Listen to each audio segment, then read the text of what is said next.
pamoja tuelimishane.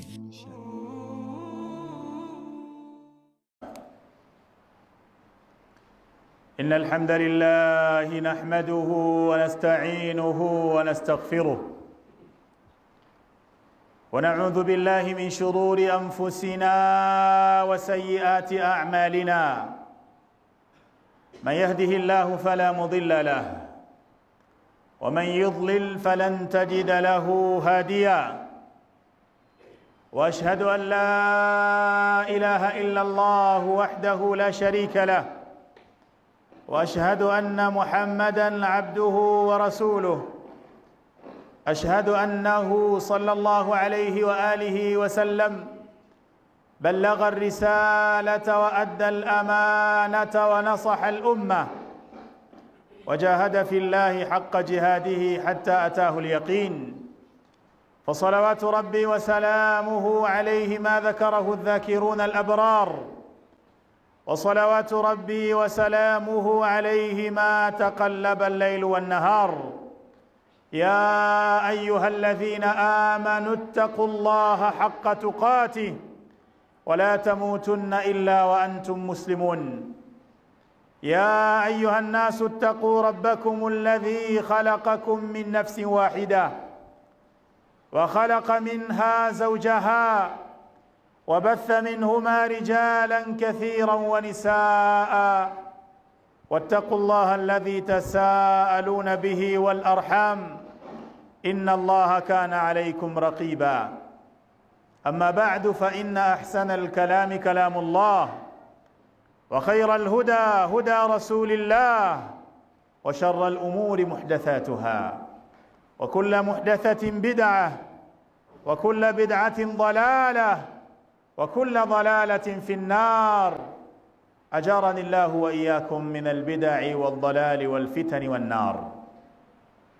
Ndugu zangu katika imani, nirudie tena kuihusia nafsi yangu pamoja na kuwahusia nanyi juu ya kumcha Allah azza wa jal. Tumetoka kwenye mwezi mtukufu wa Ramadhan, na kwa hakika miongoni mwa malengo makubwa ya mwezi mtukufu wa Ramadhan na ibada zilizomo ndani yake, ikiwa ni pamoja na ibada ya saum, ni watu kufikia lengo la uchamungu. Hilo liko wazi kwenye maneno ya Allah azza wa jalla alipotuambia, ya ayyuhalladhina amanu kutiba alaykumus siyam kama kutiba ala alladhina min qablikum la'allakum tattaqun, enyi mlioamini, kwa hakika mmefaradhishiwa kufunga ndani ya mwezi wa Ramadhan kama walivyofaradhishiwa waliokuwa kabla yenu, la'allakum tattaqun, ili mpate kuwa wacha Mungu, ili mpate kumcha Allah azza wa jalla. Ndugu zangu katika iman, ni muda sasa, ikiwa leo ni Ijumaa ya pili baada ya kumalizika kwa mwezi mtukufu wa Ramadhan, Ijumaa ya siku ya kwanza ya ayyamul bid, siku nyeupe. Leo ni mwezi 13, kesho 14, kesho kutwa 15. Hata nusu ya mwezi wa Shawwal bado haijatimia vyema, wiki mbili bado hazijatimia vizuri. Bado Muislamu unatakiwa uendelee kujitathmini. Je, lengo kubwa tulilowekewa ndani ya mwezi mtukufu wa Ramadhan, bado unaishi ndani ya lengo hilo hata baada ya kumalizika kwa mwezi wa Ramadhan? Kwa sababu ucha Mungu ambao utauvuna ndani ya Ramadhan, malengo yake ni uendelee kuishi na ucha Mungu huo hata baada ya kumalizika kwa mwezi mtukufu wa Ramadhan. Kwa muktadha huo, anwani ya khutba yetu ya leo inasema atharu ramadhana fi hayatina, athari ya Ramadhani katika maisha yetu. Mwezi wa Ramadhan umemalizika, lakini umeacha athari gani katika maisha tunayoishi baada ya kumalizika kwa mwezi mtukufu wa Ramadhan? Hili ni swali muhimu sana, swali ambalo kama majibu yake yatakuwa ni sahihi, ni ishara kwamba wewe umefanya vizuri ndani ya mwezi wa Ramadhan.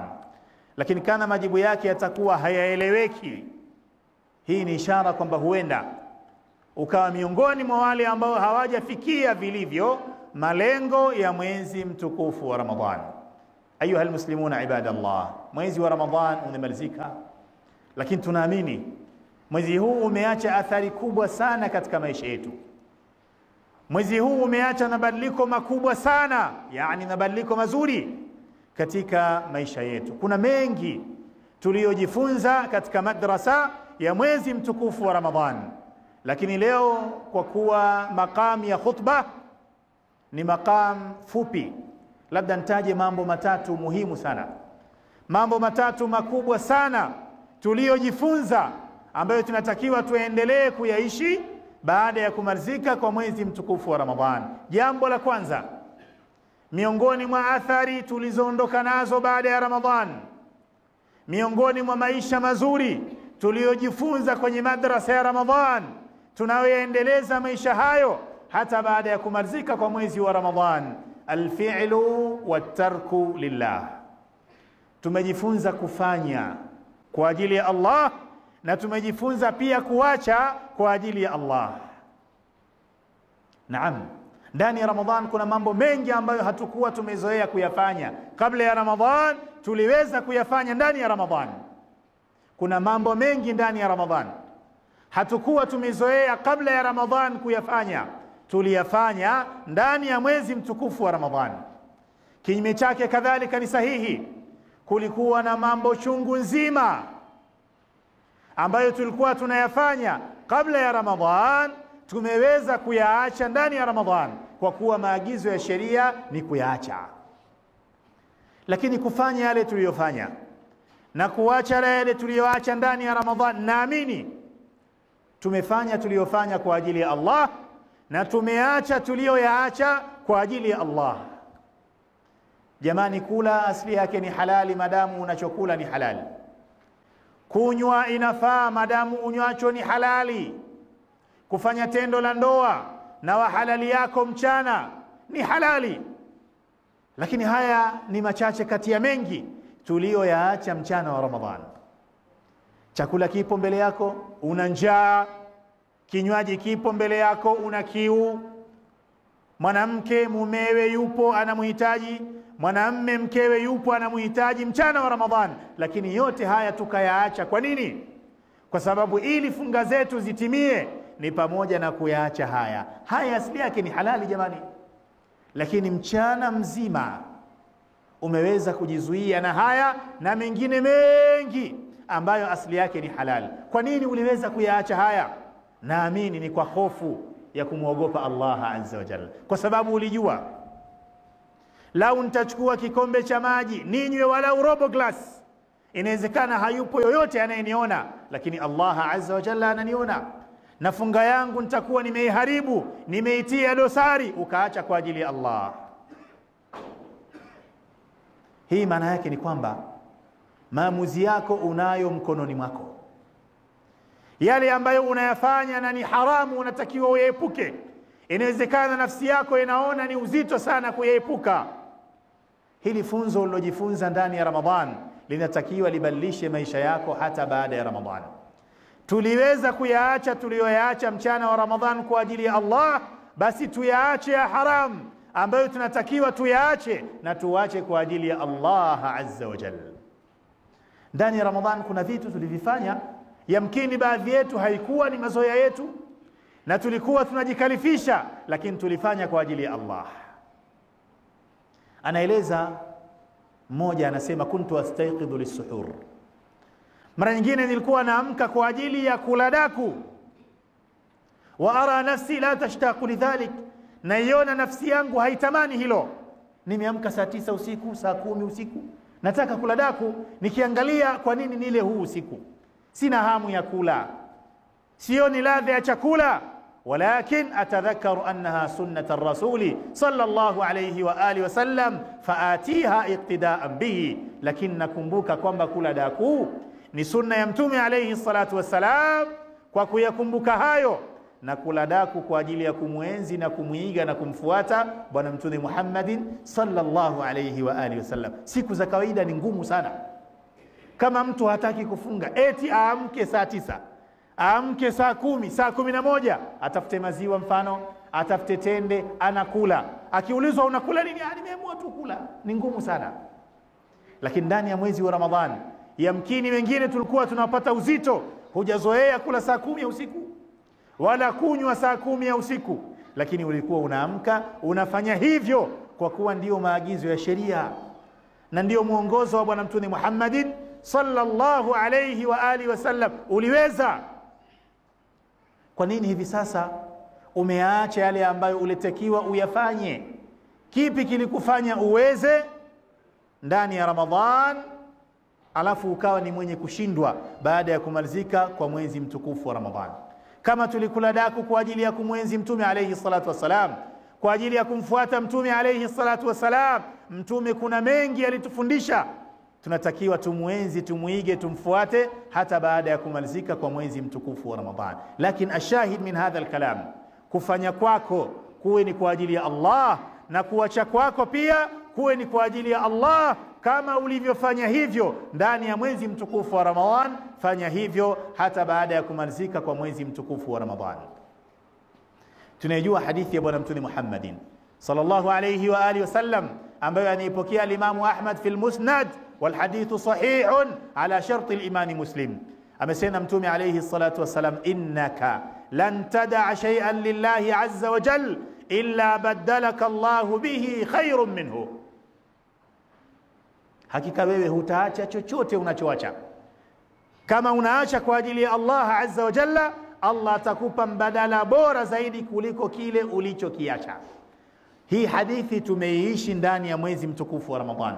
Ndio maana Allah azza wa jalla akamwahidi mfungaji malipo makubwa sana, kwa sababu yapo aliyoyaacha kwa ajili ya Allah na yapo aliyoyafanya kwa ajili ya Allah. Na lau maisha yetu yote tutaishi kwa namna hiyo, tuache ya shari kwa ajili ya Allah na tufanye ya kheri kwa ajili ya Allah, yale mabaya uliyoyaacha hata kama nafsi yako inatamani, tambua kwamba Allah azza wa jalla atakupa mbadala bora zaidi fi dunya wal akhirah, duniani na akhirah.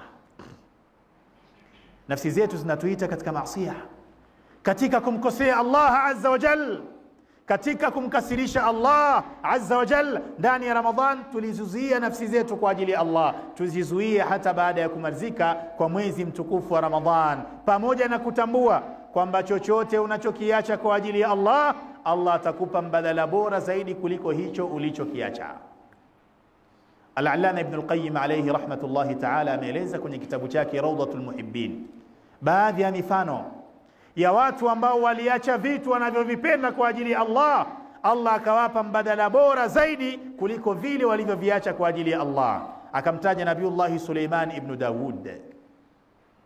Ukisoma katika suratu Sad, katika vitu na neema alizopewa Nabiullah Suleiman, aliwahi kuwa na vipandwa na farasi waliokuwa wanakasi wazuri, lakini ilifika siku farasi wake mmoja akamshughulisha mpaka akapitwa na salat al-asr. إذ عرض عليه بالعشي الصافنات الجياد فقال إني أحببت حب الخير عن ذكر ربي حتى توارت بالحجاب ردوها علي فطفق مسحا بالسوق والأعناق. akamchukua yule farasi aliyemshughulisha mpaka akapitwa na salat al-asri, akamchinja na kumkatakata. Akasema, kama huyu kanishughulisha na ibada, huyu ana khairi na mimi, wacha nimwache ili asinishughulishe na ibada, nirudi katika ibada. Amempoteza farasi wake kwa ajili ya Allah. Wanasema wanazuoni, Allah akampa bora zaidi kuliko farasi. Alimpa nini? Fasakhara Allahu lahu ar-rih tajri bi amrihi rukhan haythu asab. Allah azza wa jalla akamsakhirishia upepo, akawa anaweza kuutumia upepo, unampeleka popote anapotaka. Mara ya kwanza alikuwa na farasi. Farasi ana kasi sana, ana mwendo sana, ni mnyama wa fahari. Lakini alipomshughulisha na ibada, akaona amuache huyu farasi kwa ajili ya Allah. Kwa sababu alimwacha kwa ajili ya Allah, Allah akampa kilicho bora kuliko farasi katika hii dunia, na malipo yake mbele ya Allah ni makubwa zaidi. Allah akamsakhirishia upepo, anauamrisha upepo, unambeba, unampeleka pale alipouelekeza umpelekee. Lakini pia akataja mfano wa al-muhajirun, masahaba wa Mtume alayhi salatu wassalam waliofanya hijra kutoka Makka kwenda Madina. wameuacha mji wao wa Makka wakiwa wanaupenda. Hata Mtume alayhi salatu wasalam ameuacha mji wa Makka wa hiya habbul biladi ilayhi, ile hali ndio mji ambao anaupenda zaidi. Wakati anafanya hijra alayhi salatu wasalam, amefika sehemu akageuka nyuma, anaugeukia na kuangalia mji wa Makka, akauambia ya Makka innaki ahabbul biladi ilayya, ewe Makka, hakika wewe ndio mji ambao nakupenda zaidi. Walaula anna qaumaki akhrajuni ma kharajtu, na kama si watu wako kunitoa nisingetoka. Natoka, watu wako wameniudhi na Allah azza wa jalla kaniamuru nitoke. Masahaba na Mtume alayhi salatu wasalam wakauacha mji wa Makka wanaoupenda, mji waliozaliwa, kwenye ndugu zao, shangazi zao, wajomba zao, wanakwenda kwenye miji ya ugeni, mji wa Madina. Lakini angalia mbadala waliopewa na Allah azza wa jalla. Waliuacha mji wa Makka kwa ajili ya Allah, Allah akawafungulia dunia kwa mapana yake na ukunjufu wake. Leo kwa hijra hiyo ya Waislamu kutoka Makka kwenda Madina, athari ya Uislamu imetufikia mpaka sisi Tanzania huku, kwa sababu baada al-hijra ndio Uislamu ulitamalaki, ulisambaa, ulienea katika nchi na kona za dunia. Kwa hiyo hata wewe tambua, pamoja na kuwa unatakiwa ufanye unalofanya kwa ajili ya Allah na uache unaloliacha kwa ajili ya Allah, na hili ni funzo tulilojifunza ndani ya mwezi mtukufu wa Ramadhan, lakini kile unachokiacha kwa ajili ya Allah, Allah atakupa mbadala bora zaidi kuliko ulichokiacha katika pepo. Kama alivyosema alayhi salatu wassalam, inna fil jannati baban yuqalu lahu ar-rayyan la yadkhulu minhu illa as-saimun, peponi kuna mlango unaitwa ar-rayyan, hata ingia peponi kupitia mlango huo isipokuwa aliyefunga. Ar-rayyan inatokana na neno ar-ray. Ar-ray ni kunywa maji au kinywaji mpaka ukakatika kiu yako ulionayo. Hawa wafungaji katika hii dunia wamejizuia na vinywaji, wakapambana na kiu zao mchana kutwa. Kwa hiyo Allah azza wa jalla akawapa mbadala bora. Kama nyinyi mlibaki na kiu kwa ajili ya Allah, Allah anawaingiza kwenye pepo ambayo mlango wake Ar-Rayyan, bimaana huko ndani hakuna tena kiu. Tumejifunza kufanya kwa ajili ya Allah ndani ya Ramadhan na kuacha kwa ajili ya Allah, tuendelee na maisha hayo hata baada ya kumalizika kwa mwezi mtukufu wa Ramadhan. Miongoni mwa yale tuliyojifunza ndani ya Ramadhan na athari yake inatakiwa ionekane kwenye maisha yetu baada ya Ramadhan, at-tahakkumu fi shahawat, ni kujidhibiti katika matamanio ya nafsi zetu. Jamani, ndani ya Ramadhan tulikuwa tunatamani vitu vingi sana vya halali, tulikuwa tunatamani, na wengine mpaka vya haramu walikuwa wanatamani, lakini wote hawa walikuwa wanazizuia nafsi zao wakijua kwamba si halali kwangu kulifanya hili. Tumeyaweza hayo, tumeamudu hayo ndani ya mwezi mtukufu wa Ramadhan. Na mimi nashangazwa mpaka na wavuta sigara ndani ya Ramadhan, jinsi gani waliweza kuzizuia nafsi zao na uvutaji wa sigara mchana wa Ramadhan. Kuna mtu katika hali ya kawaida, jinsi sigara ilivyomkolea, sigara ya pili inawashwa na moto wa sigara ya kwanza, yani bandika bandua mpaka amalize pakti. Lakini masaa 12 ndani ya mchana wa Ramadhan wameweza kujizuia, hawajafa, hawajaumia, hawajadhurika. Alhamdulillah.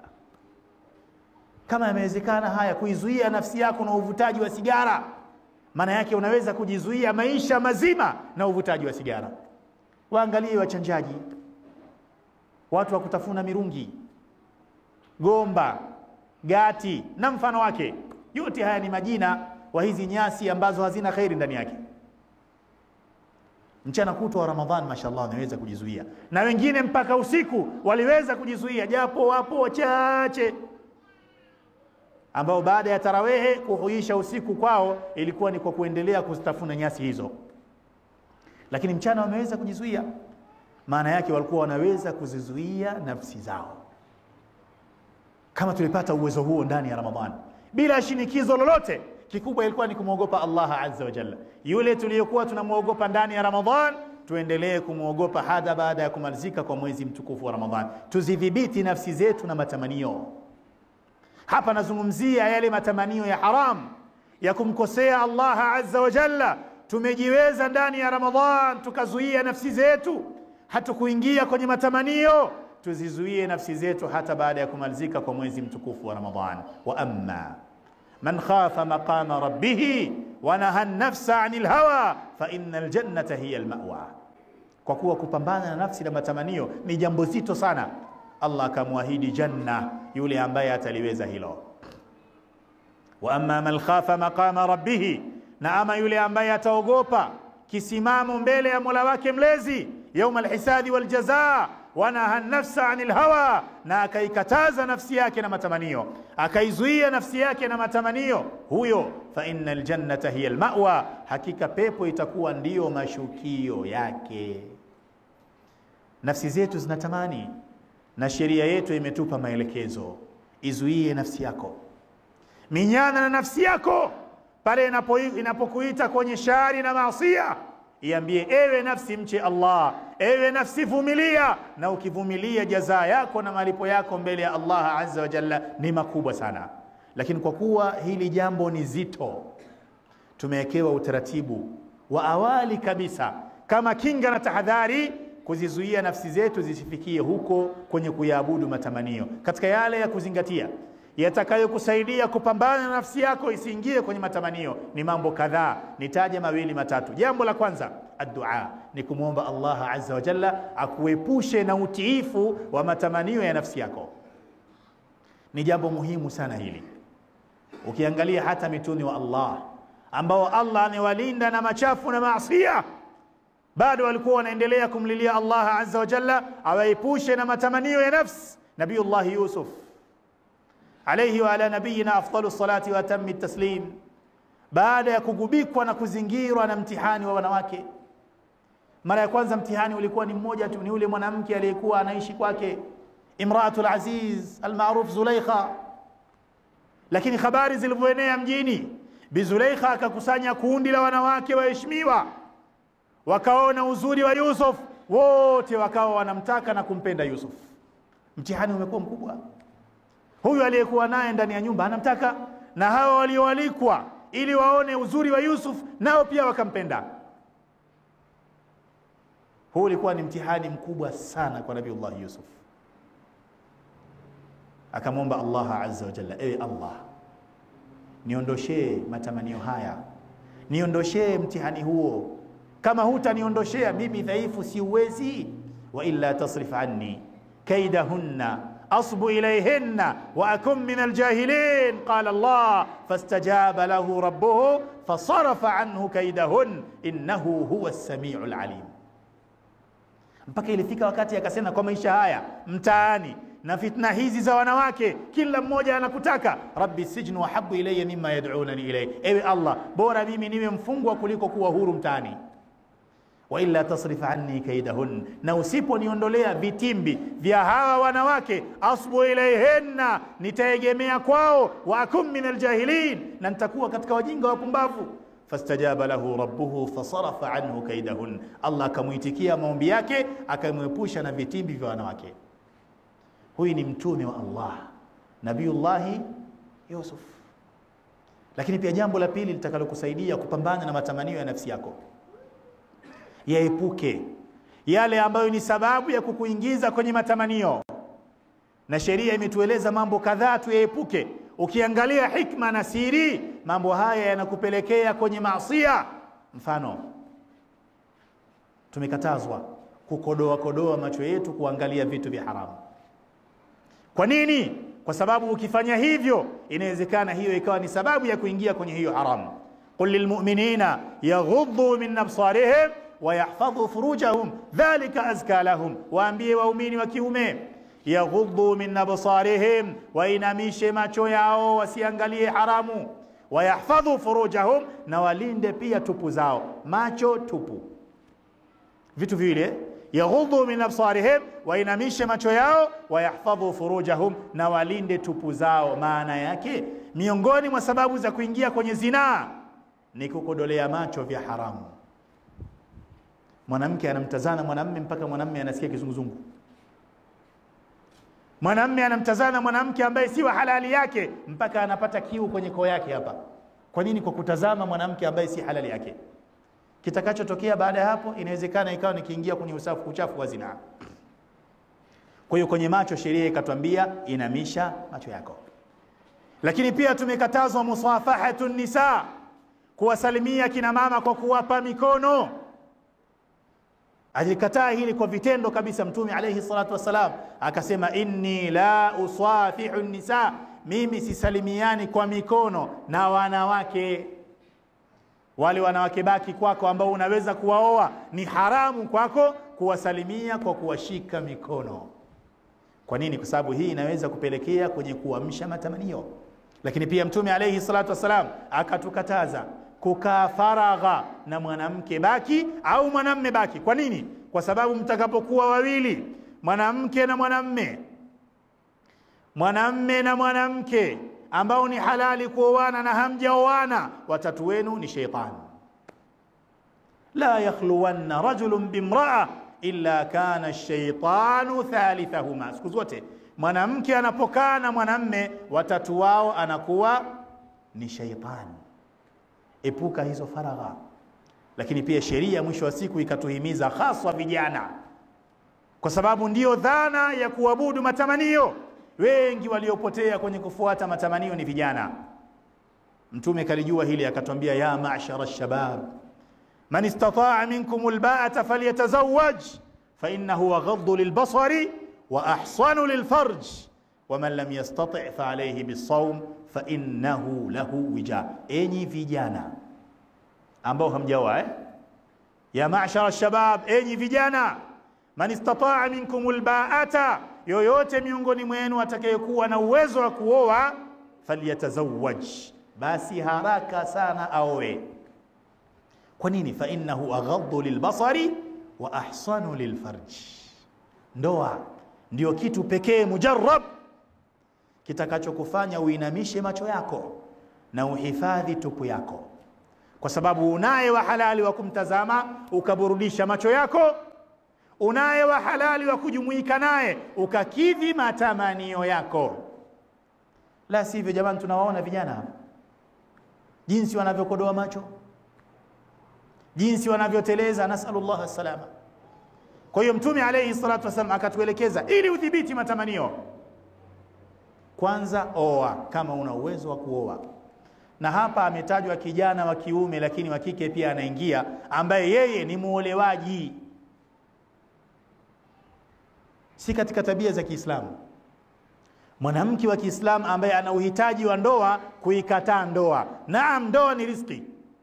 Inawezekana ukampata wa kukuoa, inawezekana usimpate, lakini kama Allah amekuletea wewe ukawa ni mwingi wa kuchagua, simtaki fulani mfupi, simtaki fulani mrefu sana, simtaki fulani mweupe sana, simtaki fulani albino, simtaki fulani ana hiki hana kile, utafika wakati hao uliowataraji waje wa kuowe watapotea.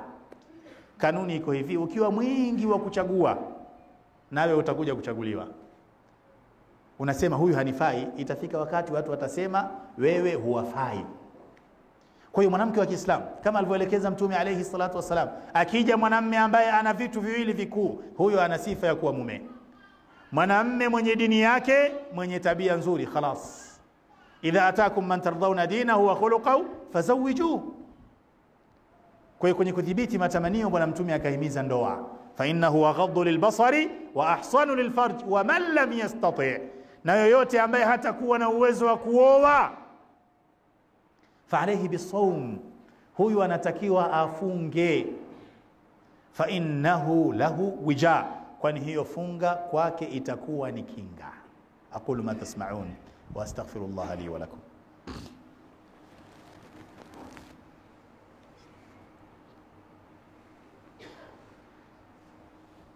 الحمد لله حمد الحامدين والشكر لله شكر الشاكرين والصلاة والسلام على المبعوث رحمة للعالمين نبينا محمد بن عبد الله وعلى آله وصحبه أجمعين والتابعين لهم بإحسان إلى يوم الدين ثم أما بعد أيها المسلمون عباد الله. niongeze jambo la tatu kwa mukhtasar katika yale ambayo yanaonyesha athari za mfungo kwenye maisha yetu baada ya kumalizika kwa mwezi mtukufu wa Ramadhan. Tumesema la kwanza, tufanye kwa ajili ya Allah na tuache kwa ajili ya Allah. Lakini la pili, tudhibiti matamanio ya nafsi zetu. Jambo la tatu na la mwisho kati ya mengi ta'widu an-nafsi al-insaniya ala shukri Allah wa hamdi. Tumejifunza na kuzoeshwa ndani ya mwezi wa Ramadhan juu ya kumshukuru Allah azza wa jalla na kumhimidi Allah azza wa jalla. Utaratibu huo tunatakiwa tuendelee nao hata baada ya kumalizika kwa mwezi mtukufu wa Ramadhan. Shukrani, kumshukuru Allah, kumhimidi Allah azza wa jalla kwa neema mbalimbali alizokupa. Imekuja kwenye hadithi ya Mtume alayhi salatu wassalam kwamba Allah azza wa jalla anapenda mja wake pale anapokula hata mlo mdogo, baada ya kumaliza kula mhimidi Allah. Allah anapenda mja wake anapokunywa hata kinywaji kidogo, baada ya kumaliza kunywa amhimidi na kumshukuru Allah azza wa jalla. Ndani ya Ramadhani mchana kutwa umebaki na kiu na njaa, jua linapozama unapokamata tende yako kabla ya kuila unasema bismillah. Allah anapenda hilo. Unashika chupa yako ya maji kabla ya kuanza kunywa bismillah. Unapomaliza dhahaba adh-dhama'u wabtalat al-uruq wa thabata al-ajru insha Allah.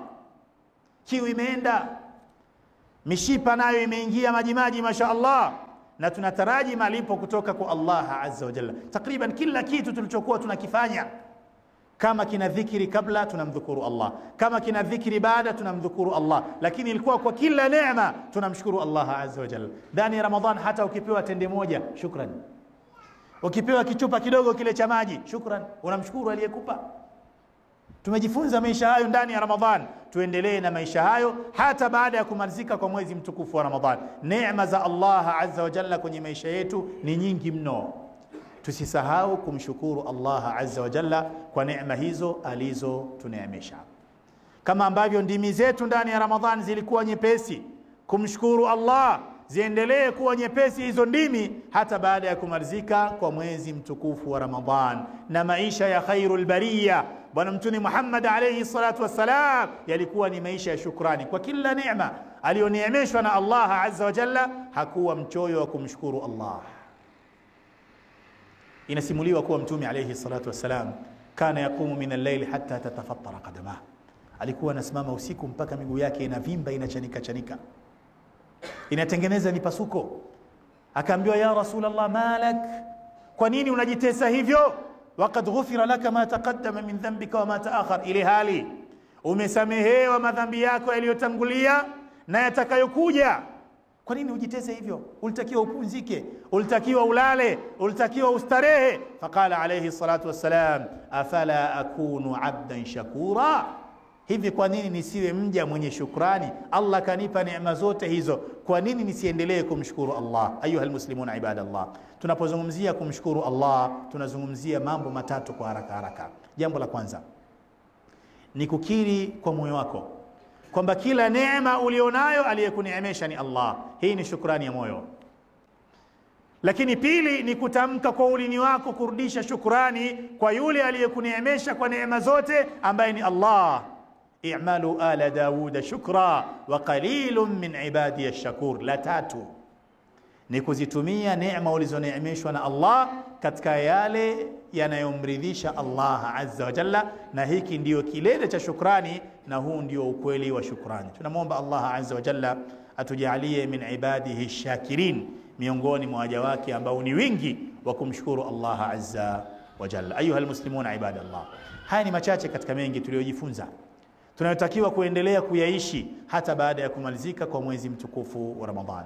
Tufanye kwa ajili ya Allah yale tunayotakiwa kufanya, na tuache kwa ajili ya Allah yale tunayotakiwa kuacha. Lakini pia tuendelee kuzidhibiti nafsi zetu zisituingize kwenye matamanio ya kumkosea Allah azza wa jalla. La tatu na la mwisho tulilokumbushana, tudumu na utaratibu wa kumshukuru Allah azza wa jalla kwa kila neema aliyotuneemesha. Haya matatu yawe ni mfano kati ya mengi ambayo tumejifunza ndani ya mwezi mtukufu wa Ramadhan. Yale mambo ya kheri, mambo mazuri, tuendelee kuyaishi hayo hata baada ya kumalizika kwa mwezi mtukufu wa Ramadhan. Ibadallah, sallu wa sallimu ala rasulillahi Muhammad ibn Abdillah, fa inna Allaha ya'murukum bidhalika hina yaqul inna Allaha wa malaikatahu yusalluna ala an-nabi ya ayyuhalladhina amanu sallu alayhi wa sallimu taslima.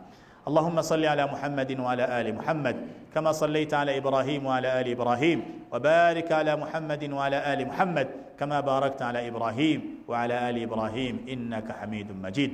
اللهم ثبتنا على الحق، اللهم ثبتنا على الحق، اللهم ثبتنا على الحق، اللهم ردنا إلى الحق ردا جميلا، اللهم ردنا إلى الحق ردا جميلا، اللهم ردنا إلى الحق ردا جميلا.